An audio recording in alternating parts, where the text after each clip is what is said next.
Abot-abot ang pasalamat ni Eloisa sa natanggap na higit 4,000 pisong ayuda mula sa gobyerno. Isa siya sa mga benepisyaryo ng tupad program ng DOLE na bahagi ng bagong Pilipinas Serbisyo Fair dito sa La Trinidad, Benguet. Bilang isang OFW, magagamit ko ulit ito pang-apply dito na sa ating. Gagamitin ko siya pangkuha ng requirements kung anong hinihingi ng applyan ko. Kahapon pinangunahan ni House Speaker Martin Romualdez ang paglulunsad ng BPSF Caravan sa lalawigan kasama ang higit 60 kongresista at iba pang local at national officials ng pamahalaan. Bukod sa mga ayuda, isa sa mga lubos na tinangkilik dito ang Love for All, hatid ang iba't ibang serbisyong medikal ng gobyerno. Mayroon din namang regulatory services kung saan marami rin ang nakakuha ng birth certificate, NBI clearance at passport. Para sa mga naghahanap ng trabaho, may mga sangay rin ng gobyerno tulad ng Bureau of Fire Protection na nagkasanang recruitment para sa mga nagnanais maging bombero. Pag sa female po ma'am, 5 flat, and then pag sa male is 5'2" ma'am.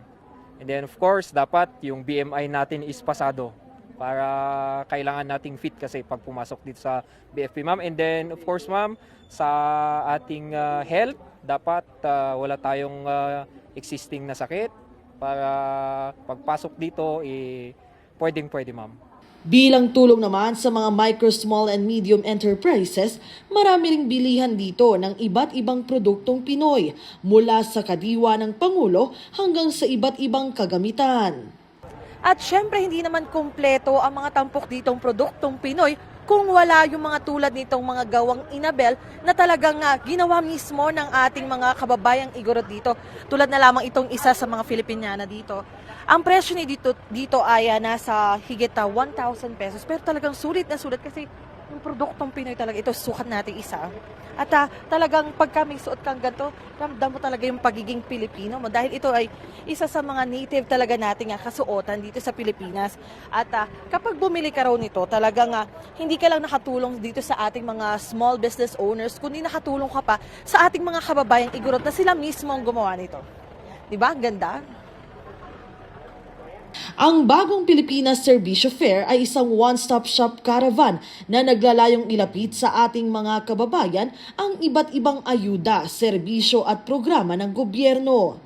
Para sa Benguet, nasa 412 million pesos na halaga ng tulong ang hatid ng nasa 70 participating national government agencies para sa 80,000 benepisyaryo.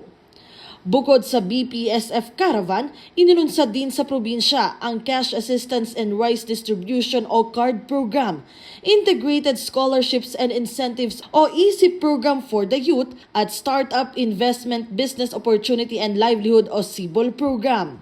Bago magtapos ang programa, ipinresinta rin ng Sangguniang Bayan ng La Trinidad ang kanilang bagong resolusyon na nagdedeklara kay Speaker Romualdez bilang adopted son ng kanilang bayan. Ito ay bilang pagkilala na rin sa kanyang mga tulong at serbisyo sa lugar. Nagpasalamat din ang lokal na pamahalaan kay Pangulong Ferdinand R. Marcos Jr. I would like also to take this opportunity to thank the President na walang sawang magtrabaho sa kaunlad ng bawat Pilipino sa ating bansa. Of course, siya po Martin Romualdez na noon hanggang ngayon tumutulong sa probinsya ng Benguet. Yun po talaga ang hangarin at yun po ang dahilan kung bakit nandito tayo. Kaya hindi natin tayo pabaya. Alam mo naman, nandito tayo, miski linggo. Yan din ang commitment ng ating mahal na Presidente na kada probinsya sa Pilipinas, itong bagong Pilipinas Serbisyo Fair, ipuntahan natin kayo po. Kaya tayo at kayo, testigo sa dito.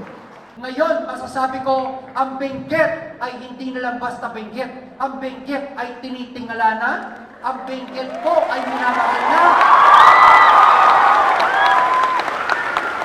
At ang Benguet ay patuloy pang makikilala sa buong Pilipinas.